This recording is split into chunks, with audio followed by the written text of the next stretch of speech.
Welcome, today I'm with Jabra Elite 65T and I'll show you how we can enable or disable this feature called Auto Pause Media.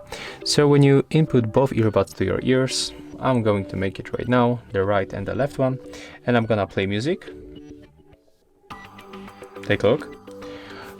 And when I'm going to remove the right one, there will be Auto Pause feature activate. So if you want to get rid of that, for example, you just want to keep playing music on the left one, or you want to activate this option, you have to go for the Jabra Sound Plus application. Next, you have to tap on the settings icon in the right upper corner and go for the headset settings. Tap on the audio experience, and as you can see here we can find it.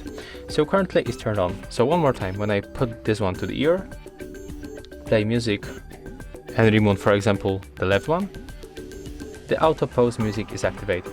To remove this option, just tap on the switcher and take a look right now.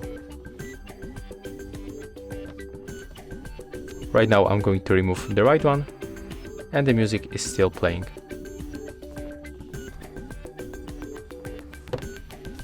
As you can see, that's how it works. If you want to activate this option, just make it right there, like that. And bang, right now it's not activated. So yeah, that's how we can enable or disable Auto Pause feature in this earbuds. If you find this video helpful, remember to leave a like, comment and subscribe.